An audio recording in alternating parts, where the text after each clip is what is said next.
Someone can't teach you industrial sales if they've never been in the industry. You're going to get tips and tricks from our sales lives that you won't get anywhere else. What I'm trying to get us to be is the biggest industrial sales and marketing agency like in the world.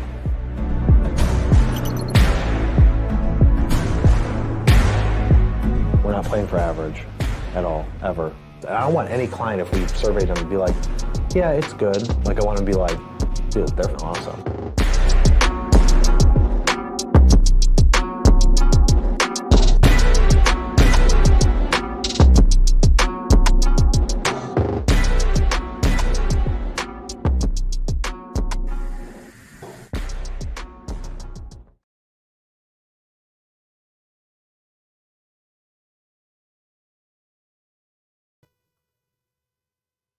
To what?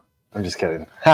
What's up, guys? I'm Kyle Mylan. Today is Thursday, so I brought in Alex here to talk about industrial sales. For those of you that are new to the content, every Tuesday I talk about industrial marketing, and twice a month on Thursday we talk about industrial sales.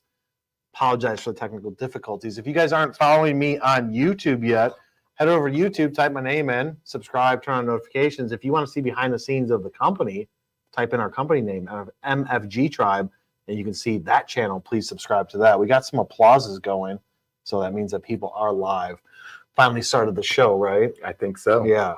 Finally, it's been busy. It's been a crazy past couple of weeks. It has been. That's when you know that when we've got hats on, you know when shit is getting real. And coincidentally enough, some stuff from sales to talk about today, and the topic of being how to deal with setbacks in industrial sales pipelines. And we're not going to use the whiteboard. It's first day of school vibes. Yeah, it is first day of school vibes. It's first day of school vibes. So we're not going to use the whiteboard today. We're just going to go through it. And if you guys are in sales, I want you to put, which you all should be, I want you to put something in the comment section saying, I'm in sales. And we can shout you out for those of you that are watching it live. Even if you're watching this on replay, we see the comments and we engage with them regardless. So how to deal with setbacks in industrial sales pipelines. Let's start with, it will always happen because sales is always going to be up and down based on activity, market, some things outside of your control, some things inside of your control, vacations, all of that stuff. So how are you guys going to deal with it? Let's start with, as you guys know, we don't come with like any show notes or anything like that to go through. We kind of just riff off the top of our head. So what's the biggest setback would be? Well, you lose a deal. Well, is that a setback though, losing the deal? I mean, so most people would see it as like their pipeline is set back because they had deals that were supposed to close that didn't. A lost deal is never a lost deal. Right, but most people don't think like that. Okay. So go into that. So you're working on a deal and the potential customer says, you know what, love what you guys did for that machine, that integration, that project, that plastics, metal, whatever it is. I love what you guys did, love talking to you guys, but we went with your competition. We just today dealt with it, so that's why I want to bring it up for Alex to kind of get into. How do you deal with that setback? You can't take it as a lot of people will go, if you've lost your deal, quote unquote, it's never lost. Especially if they go with your competitor, because if you have a better product, you have a better service, and you have a better product or service, they're inevitably going to come back to you. They're going to realize that if it was one of the budget constraints and the reason why you lost is because the other person was cheaper, the other service provider was cheaper, the other product was cheaper, they're going to come back because you get what you pay for. And if you guys are utilizing the fact that you have a better product and you guys know that you have a better product or a better service, playing that long game, really, you can see it as a setback, but play it as a long game. Go, okay, the next time they come up that they need another machine, they need their product services, or they need their machinery service, or whatever industry that you are a part of within industrial, use that to your advantage. Go, okay, now I know that this is no longer a low-hanging fruit. This is going to be a long play. Every 2 months, check in on them. Kyle and I say it's set tasks. You guys got to keep following up, even when they say they've gone with somebody else or they've gone and they're no longer going with you. Checking back in with them, seeing if their pain points are still pain points. Because if you check back with them 3 or 4 months down the road and they're still having the same pain points, that door is still open. It has not been shut and locked. It's still an open door. Yeah, so we have a stage in our pipeline that I feel like most industrial companies never have, but we have a stage in our pipeline called closed, lost, win back. So it's in the closed loss. That deal's currently dead. But we just added a dash win back. And some of our clients, once a deal is closed loss, then it goes back into the pipeline as a past opportunity. Salespeople continue to follow up. But like Alex is saying, is like, for a lot of deals, just because you lost it doesn't mean that you can't win it back. And maybe not that same deal, maybe not that same project or program or whatever it is. Maybe it's a different deal, but you can still win that relationship. So first start and say, are they a current customer for you guys in industrial? Are they a current customer? They're buying machinery from you or have bought machinery from you, or you're making parts for them every single day, or you worked on a project. Are they a current customer? And if they aren't, then you need to focus on that relationship side, right?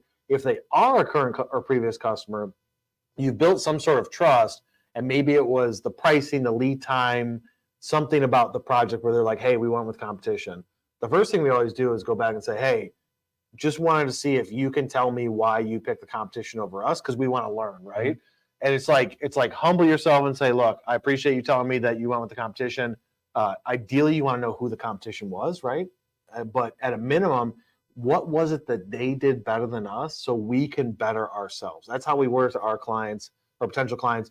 And I don't know, what, 8 out of 10 times they come back with some good information? Yeah, usually they're, especially if you're not, taking it personally, a lot of the times it was one of the things that Kyle and I had to address whenever I was first coming into this industrial sales is I'm very competitive. And so is Kyle. Kyle had to go, look, you need to not take it personally. Yes, it is a quote unquote loss, but go back, ask them the questions, ask them the follow up, because if you actually sit there and ask them what was the reason and they give you a good reason, you can implement that, in your next pitch. Or if they give you a reason as well, it's price, and it's one of those things that, hey, I put my best foot forward. The price was the thing that got in the way. Maybe in the future, they'll realize that price, again, you get what you pay for when it comes to it. But there are so many different things that you can learn, because they could have offered a service that you don't offer, but that you could.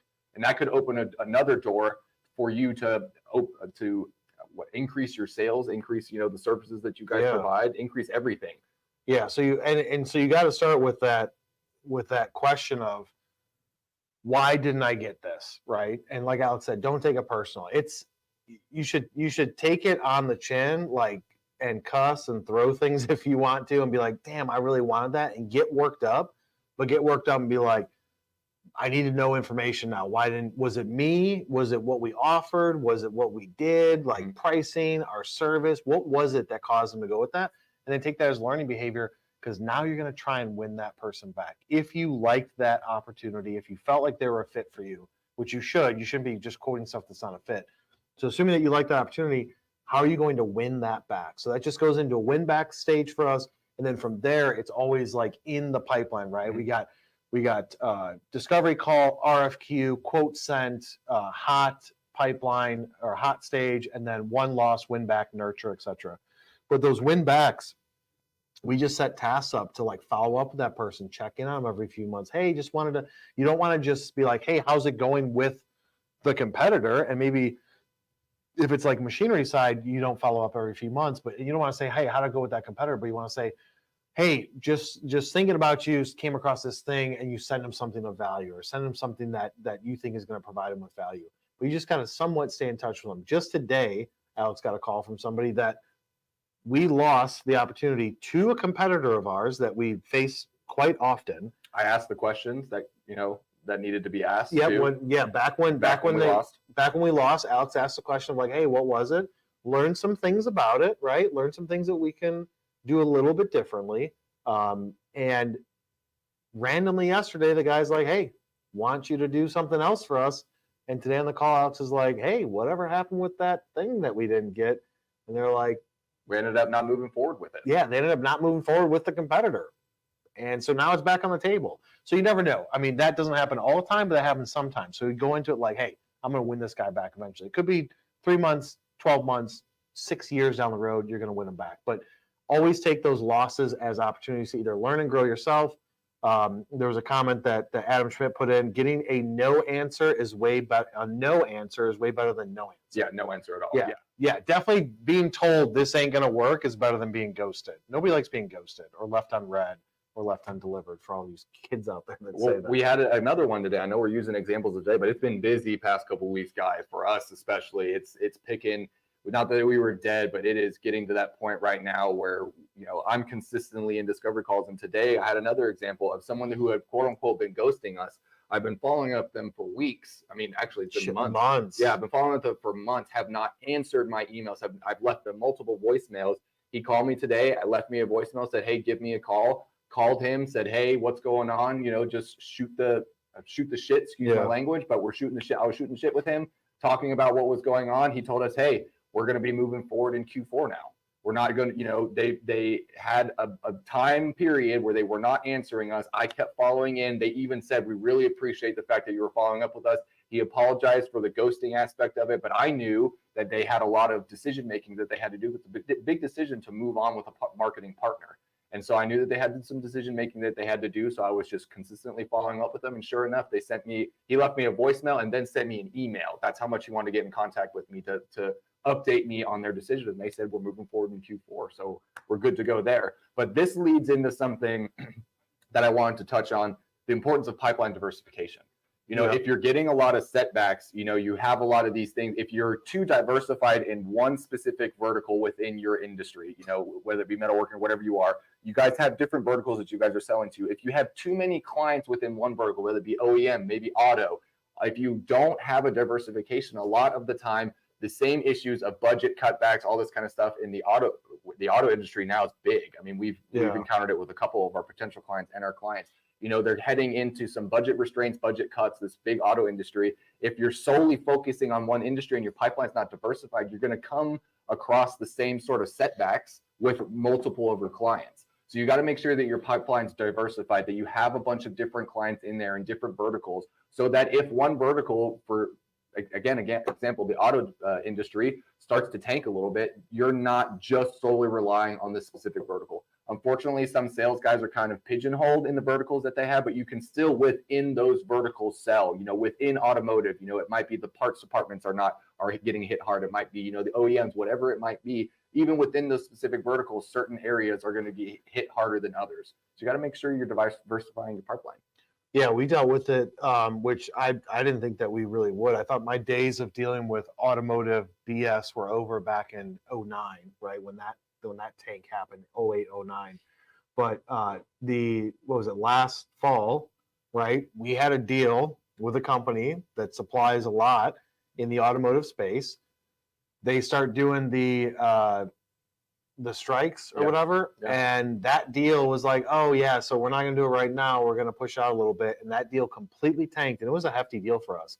I mean, it was healthy six figures, and so that deal went away, and now we're starting to pick it back up, right? But that company had to completely change their business model. They were only invested in automotive. The plan was for us to get them out of just automotive for what they do and apply it to all industrial companies, because it was a great service and product that they made. But because they didn't jump when they had to, automotive strikes happen. They can't get in there. Their business goes down because of what they do. And so now they're like, we're basically starting over from scratch. And so it's picked back up, but it's been almost a year, right? And that deal, we chased them for a year before that year. So it's now two and a half years into it to close this deal, and it's starting to get traction again. Maybe we'll close it, maybe we won't, but like Alex is saying, diversification based on industry, even like you're saying, automotive. Maybe you're not going tier one direct to the OEMs. Maybe you're going tier two, tier three, different verticals within automotive, whether you're going after plants or interior components or whatever it is. There's so many different things in it. But having diversification in industry, diversification in company size, it's like my TSU videos, ISU videos say, whales, sharks, and fish, right? You want to go after the whales. You want to have a pipeline of going after bigger deals. But then you also got to have the medium-sized guys and the smaller guys, because those guys could turn into bigger ones with mergers and acquisitions, or just their stuff takes off. But you got to have a balance of industries you're going after and company sizes. Don't just whale hunt, because it's great when it comes, but if you put all your eggs in that basket, like this deal, it's going to be worth $12 million and it's going to boost us up. And then when that deal doesn't come through, you're sitting there with an empty bag, and then everybody's looking at you like the idiot because you got nothing left in your pipeline. So I agree. Diversification, that's definitely a step. So we can say like the economy or industry events happen, which is a setback for you. The way to avoid that, diversify. The other thing that's being brought up from what was his name? Let me go back to it. Adam said, get a no answer is better than no answer at all. Ghosting, dealing with ghosting, right? That's just part of the sales process. Is Probably the people biggest ghosting. setback, I would say. If you're going to name anything, because you're not getting an answer, you don't know. Yeah. So you're just like, sales, the boss comes in and is like, what's the deal with that thing? You're like, I don't know, man. I've reached out. So the way to circumvent that would be don't, and we've said this before on our show, don't just reach out the same way, right? If you email them 3 times and they haven't responded, don't email them again, call them. If they don't answer when you call and leave a voicemail, text them. If they don't do that, go on LinkedIn and message them. Like you got to do something, or see them at a trade show. Yeah. I mean, how many times did that happen? We were at what was it? 2 different trade shows chasing Palmer's the account they were trying to close with Palmer. Yeah. Like they got a booth at a trade show. We're gonna go visit them. Oh, the guy that we need to get an answer from that's been ghosting us for 3 months isn't there. Let's come back in 20 minutes. Let's come back in an hour. Sure enough, he was there. And then he was there, and then they had a conversation. So I tell Alex and anybody in sales, like, you can't take it personal. Like, they're not intentionally like, oh, really? Like, this person's calling me again? F you. Sometimes it is, but a lot of times it's just that annoying. Yeah. A lot of times they're just busy. Yeah. So which is crazy. Or they don't have an answer for you. They don't have an answer. That's people's big thing. If I don't have an answer for you, why am I going to and that to me is like ridiculous, right? Yeah. It just say I don't have an answer. Yeah. Instead of like just not responding at all. But in Alex's case with that opportunity, so we pitched the company. It was a great conversation. Follow up, months of follow up, nothing. Then what happens is if Alex can't get a response, he throws it over to me just to have a change of face, change of name, change of contact information. That next step, Yeah, you just go up one level, right?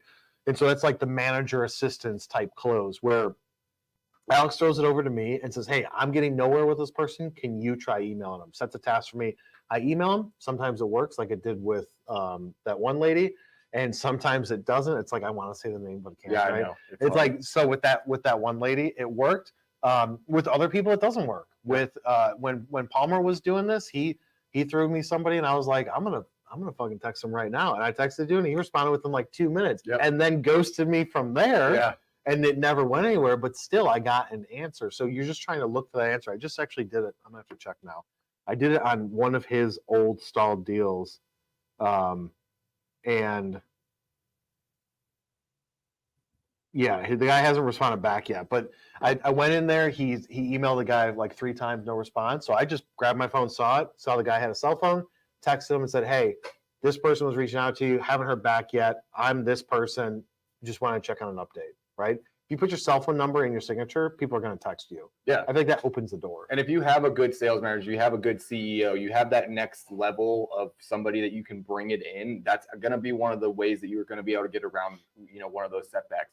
I know it's kind of like a sneaky thing to think about, but they know your phone number if you've called them, you've interacted with them. They got a new phone number that's calling them. They might have they have a higher likelihood of potentially answering it, and bringing that next level up. And I know that sales guys don't want to bring necessarily their sales manager, because then their sales manager is going to try and take the deal from them. But you got to bring it to them and go, look, I need the next step is I need a little bit of your assistance. If they're a good sales manager, they're coming in and they're going to assist you. When my sales guys bring it to me, high level of success rate. They like people, especially you guys in industrial, really like talking to someone that is that next level of getting able to speak at a higher level with some of the services and the products you have to offer. And if you have those players in place, and sometimes it doesn't even necessarily have to be your sales manager. Sometimes you can bring somebody in that can speak a little bit more specifically. And sometimes I bring my automation experts into it. Sometimes I go, hey, this is one of the big things that they had an issue with.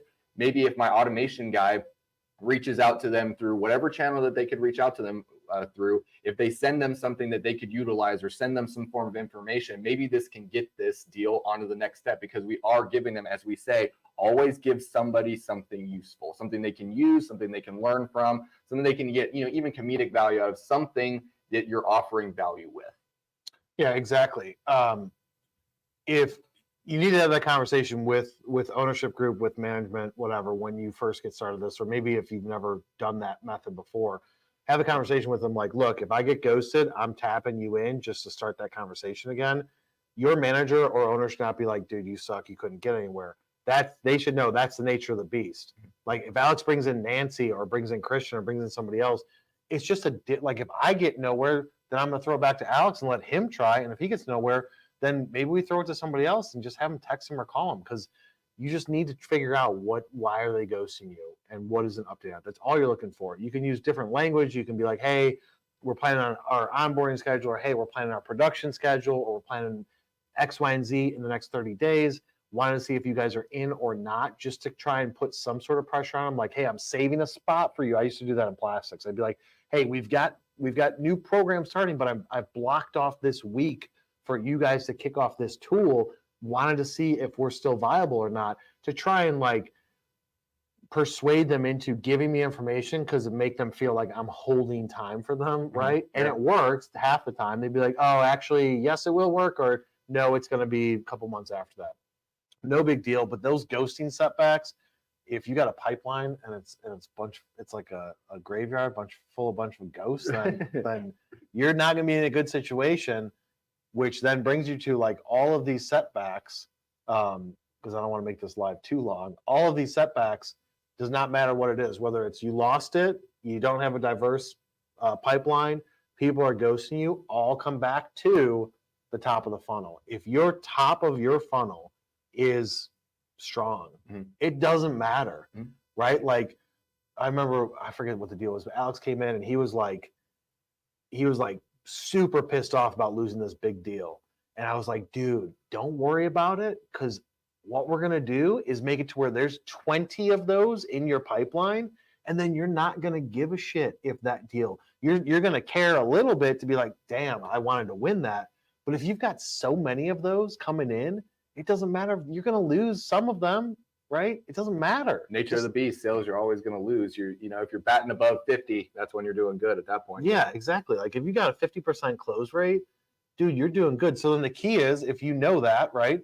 I got a 50% close rate. Well, just increase the denominator, which is the total number of deals coming in, and your close rate at the top should stay the same. The number is going to change based on how many deals you're bringing in. So if you've got 100 deals in the pipeline versus 300, guess what? There's a higher likelihood that you're going to be more successful the more deals you have coming in.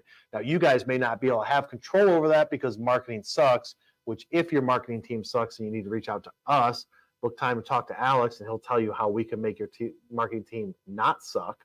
But it's all under your guys' control. You can't just rely on marketing to bring in deals. You got to look at the whole pipeline and do what you need to do to bring them in. So let's talk about that for a minute. Top of funnel pipeline, like I'm sure you could speak to it, which a lot of people watching this would have similar feelings. Like, what's it like when, talk to me about the flip side of not a lot coming in, and then when it's like fire hose coming in, like what's the feelings that you have when that's going on? It's the ones that get me through. I will tell you, right now we're going through, it's like a fire hydrant has been turned on, and we have so many incoming clients. We have so many new clients that we've signed. We're growing, we're doing everything that we're supposed to be doing, but it pushes me through, because I do know, like right now I have meetings. If you looked at my calendar, I don't have time to even have lunch most days, because I have discovery calls, I have new client kickoff calls, I have follow-up calls that I'm doing with potential clients. We have clients that are coming in to visit us over these next couple of weeks, to come in and meet the team, to see the team that's going to be attached to their project. When you have that funnel, you need to make sure that you are also not getting overwhelmed. When I say overwhelmed, you need to go, okay, hey, I got to go back to the basics. At this point, I need to make sure that my notes are in the CRM system, which is something that I need to do for this week. But making sure that my notes are in the CRM system, making sure that my follow-up tasks are in the right place, because it really fuels you. I could sit there, if I had a full pipeline, I'm pretty sure every one of you out there is the same way. If I had a full pipeline like this, 365 days out of the year, and we all know it's not ever going to be like that. There's ebbs and flows, there's ups and downs. But if I had a pipeline like this 365 days of the year, I wouldn't need coffee in the morning. It makes you feel so good when you come in. You're like, I have all these clients that I can assist with my product or service that I'm having to offer. It really makes you, the confidence boost that it gets, and it's not necessarily because you necessarily are the greatest sales guy ever. A lot of sales guys get big heads. If you're doing the necessities, if you're doing the notes, if you're doing the follow-up, if you're doing all of that, it will all come to you. I promise you, if you follow what we tell you to do with your sales pipeline, with your marketing needs, with all of this, I promise you, no matter what, even in the smallest of niches, if you do what we tell you to do, I promise you, your pipeline throughout the year will feel like a fire hydrant has been turned on, because you will have these clients coming in and you will have consistent deals. And even with those dead periods, if you look at 5 years worth of doing deals, May to July seems to be, industrial too seems to be the dead time. If you're having a full pipeline in November, guess what? When that June, July times comes around, that's dead. The people that you have been interacting with November, October, September, August time are all going to come back around, where your pipeline, when it's not usually full, is still going to be full. It's such a great feeling, and it makes you, as a sales guy, I could just keep selling all day. You could keep stacking meetings on me if I have this kind of pipeline, because it really, that's what sales guys are there to do. That's what you join sales, is to assist people, to help people solve a problem, to help people have a service or product that they are in need of. Yeah, and that's where the thing, like Alex saying, he's got to go back and update CRM stuff. That's the thing to not lose focus. It's like when you get busy, you got to stick with those like core things you have to do, because in a week, he's not going to remember the exact conversation of the dude that he talked to. If that dude doesn't communicate with him until then, he's going to be like, oh shoot, what was that like? Let's say the meeting wasn't recorded, and let's say that there was no AI generating summary, and let's say that his notes, he only took a couple notes because he was talking the whole time. He's not going to remember what his next steps are unless he does that when it happens. Which you shouldn't be doing, talking the whole time. If you're talking the whole time as a sales guy. Yeah. But let's say that they wanted to pitch. Let's say that they said, you know what, just pitch me what you guys do. And we hate those conversations. Yeah. Sometimes you have to do them. You pitch them, they said, all right, cool. Well, based on that, I want this, this, this, and that. You're like, okay, cool. We'll get that quote over to you. And then you get busy in between. You're like, shoot, what was that? Putting those core fundamental things in, like, all right, what are my next steps? I have to do these things. Here's the notes from it, so you don't forget. Because as you get busier and busier, it's like stuff's going to fall off. It's if it's not in your direct focus, you're going to forget about it. You guys with trade shows, right? You go to a trade show, you get 100 leads. From those 100 leads, maybe you get 20 good qualified leads that convert into an actual opportunity. Out of those 20 qualified converted opportunities, maybe 2 of them close in the first few months. Those other 18, they're still viable, but if you're not working them, you're going to forget about it. If you don't have a system like HubSpot or something similar, you're going to definitely forget about them, because you're going to have no organization. And then you're when your pipeline's low, you're going to be like, somebody's going to be like, oh, what about those leads from that trade show? And you're like, oh shit, I haven't talked to them in 6 months, right? So you got to keep it organized and say, like, my pipeline, unless I'm busy all hours of all days, it's not big enough. And when it is that big, then you hire more people, right? And you say, you handle these deals, I got these deals, and let's go get more deals. And don't forget those little guys, as Kyle had mentioned. You have your whales, you have your sharks, and you have your fish. Just because you've got 3 big whales coming in your pipeline, don't forget about those 10 little fish, because guess what? Those 5 of those fish can lead to 1 big whale.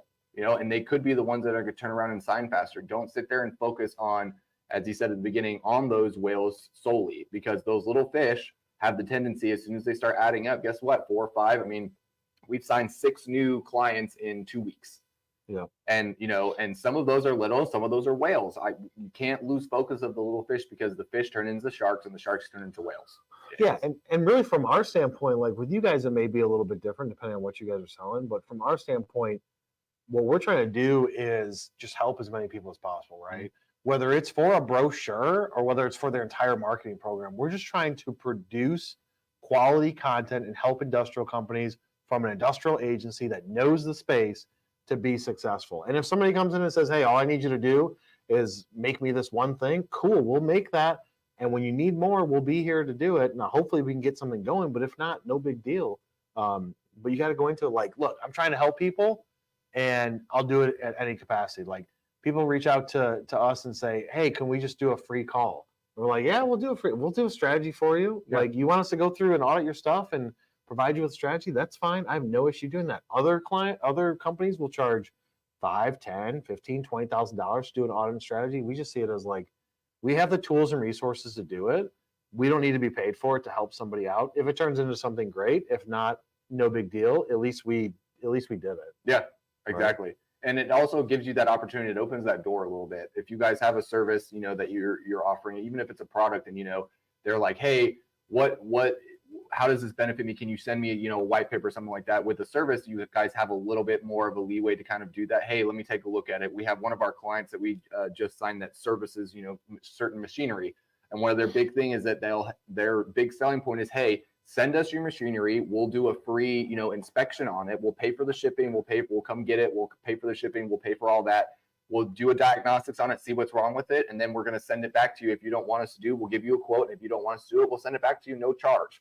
But guess what? I talked to them, and 99% of the time, they've got the machinery, they've got the quote, they go fix it. If you offer them something that you are going to, again, something they can learn from, something they can utilize, something that they can get more information out of, you're going to earn that respect, you're going to earn that trust, and you're going to build that relationship. There you go. All right, guys, we're going to take a quick break and come back and go through the comments and questions. Check out this video that our team made.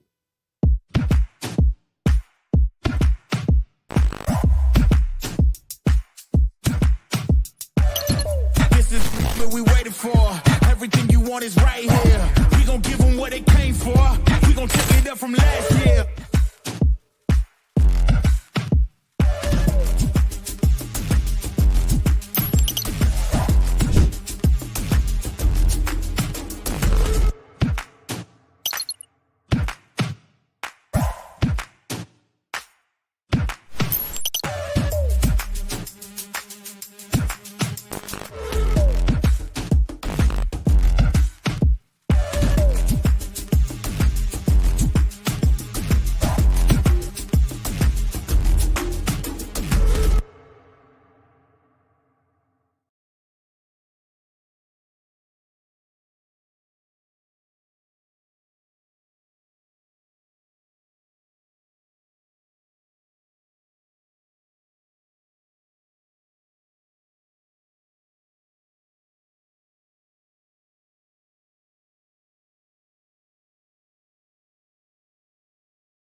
All right, guys, we're back. Hopefully you like that hype video. And what was the hype video for, Lara? FabTech 2024. If you guys want a DJI Mini 4K drone, this thing is dope. Pretty much fits in your pocket. If you want to win one of those, come to FabTech in Orlando. I'm just kidding. Yeah, you can wrestle Alex for it. And if you don't win that one, maybe you can win. Oh, this one. Look how small that is. Like, that's tiny. That's like a pocket drone, dude. Oh my God, look how small that is. Look at that, guys. Look at that. If you don't win this one, you can win that one at Beckwood Press's booth at FabTech. Look at that slick little thing. That thing is sick. So all you got to do is come to the booth, come to our booth at FabTech, and do we figure out the rules behind it? There are rules. What are the rules, Lara? You have to be above. The rules are you have to shoot a video. You have to film a video. We're at FabTech. We're going to have a space dedicated with cameras for you to film a promotional video for yourself. And the video team is going to edit it at the show that day. Post it to you or send it to you for you to take it, put it on social media. You have to tag us, the company, on social media. That enters your name in the drawing raffle plus your business card to win this thing, and then we're going to raffle it off on one of the days, either Tuesday, probably Thursday, day 3, probably Thursday. We're going to pick a random name of who's done those things. We'll do it in the morning because everybody leaves on Thursday. So yeah, there you go. Flight leaving on Thursday. Yeah. And you want this, you better be there on Thursday. And if you need to, we'll mail it to you. Yeah. It's going to be cheap. We'll fly it to you. Yeah, there you go. We'll fly it to you. And if you're like, I don't want a drone, then you're weird because who doesn't want a drone? But let's just say you're like, I don't know if I can win the drone, and you want a bottle of whiskey, we got that too. If you want some dope MFG Tribe swag, like this hat I'm rocking right now, we're going to have these at the show as well as some black ones. So tons of cool stuff we're giving out at FabTech. You guys need to check us out. That's my plug. Lara, we got any comments or questions before we wrap up this live? We have a couple comments. I was just going to type our booth number in the comments and Do it. Our booth number is S. You know it? No, no, I don't. Our booth number is, we're in the north-south building, not the west hall, the south one, metal fabrication, metal forming. On the right-hand side in the metal forming section over by the PMA booth, kind of. We got a 10 by 20 booth. We're going big. We're going to have 13, 14 people from this company are going to be there, walking the show, working the booth in different phases. You'll see me walking around the show. You'll see Alex walking around. You come meet the team, come meet the brains behind all this beauty. We're the beauty. They're the Yeah, brains. exactly. But yeah, you get to come meet the team. Yeah, we're excited. I can't wait to go out there in FabTech. Make sure you guys, if you guys are attending FabTech, make sure you guys are utilizing that LinkedIn, those LinkedIn posts. Make sure that you're, advertising that you guys will be exhibiting at FabTech, because that's going to be something important. Those people that are walking around, those exhibitors could potentially be your clients. The ones walking could potentially be your clients. Anything. Make sure that you guys are just out there letting people know where you're going to be, because anybody that's at FabTech, is within our industry for the most part. I know certain people, don't necessarily exhibit there, but everybody within there is within the industry. Yeah, and it's a fun time. And it's a great time. And we got Lenore knew it. It's booth S31069. There you go. 31069. And Laura put it on the Boom. screen. All right, questions and comments while I finish my notes. See, one just rolled through from Mindy. Kyle, love your content and follow a lot of strategies Via in our Indigos. business via Indigos. Will we Oh, help Mindy. business manufacture parts from India? Thanks for your help. All right, Mandeep. Love you, brother. I saw a question from Tim. Yeah. Tim Drinkwater? Tim Drinkwater says, how do you assess and prioritize leads? That's a good question. So it depends on what is most important to you. So assess them would be, you got to ask the right questions, right? So you got to do the fact finding. Is this a good potential fit for you? And then prioritize it is going to be based on, most likely for your case, Tim, I would say based on just when are they making their decision and when do they need parts, right? So if you say, hey, thanks for reaching out, want to learn more about you, tell me more about the project. What are you guys looking for me to manufacture for you or to machine for you? How much you guys spend in machining typically a year? How many vendors do you have, et cetera? Go into questions like that and be like, all right, when are you guys looking to make a decision on who the supplier is for this? Or when do you need parts delivered to your dock by? I would start there and then put that information in. Then it should be prioritized from that.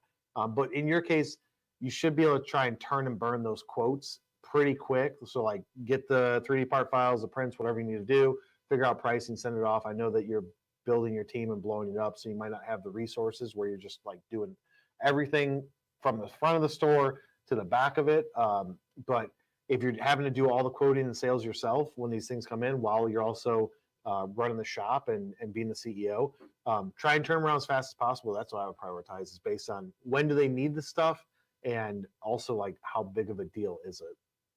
What do you think, Alex? Yeah, I mean, for you especially that way. I mean, when I'm assessing and looking into our, potential clients that we have, I'm doing those questions, asking, the fact-finding questions, as Kyle mentioned, and ranking them in my head. Okay, hey, look, it seems as if this is a problem that they need to fix quickly. If it's something that needs to fix quickly, I'm obviously going to put them in our hot pipeline.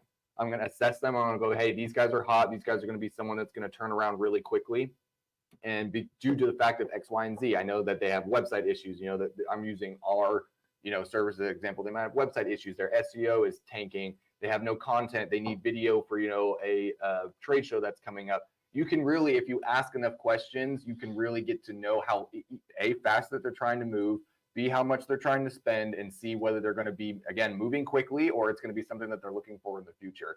Because when you get at least some sort of time structure of like, hey, this is how we're moving, you can plan your next steps accordingly, and you're not going blindly and following up. You go, hey, this is the next step in 2 months that we're going to come by. We're going to get a budget approved in 2 months. Then we're going to come by and audit and make sure that, if you're a machinery seller, this is the machinery, this is the amount of money that we have.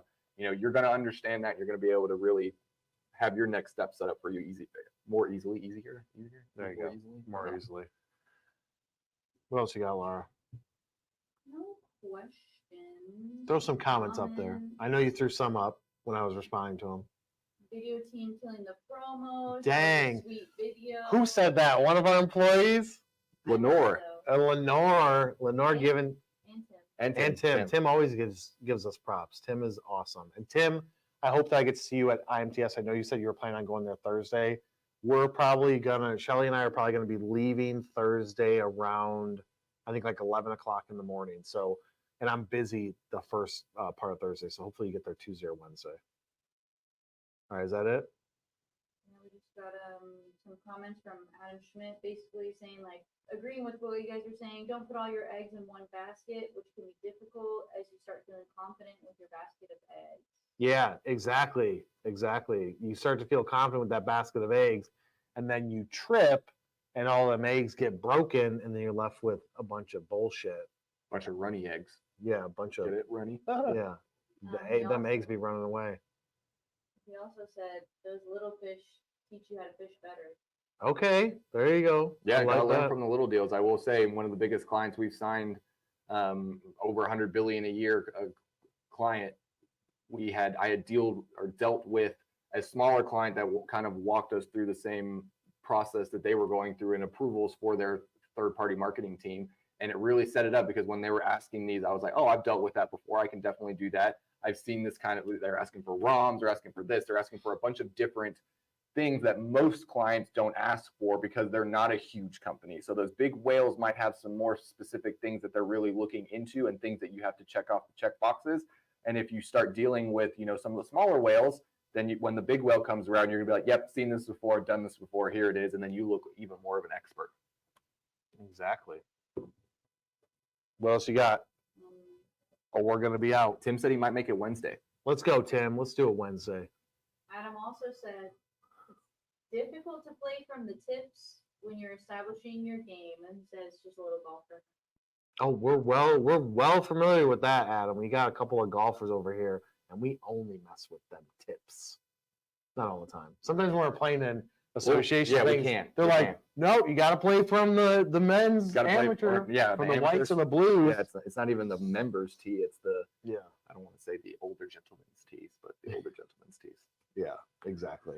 All right, guys. Hopefully you got value out of this. It was a fun conversation about setbacks in industrial sales. If you did, go over to YouTube, hit the subscribe button, turn on notifications.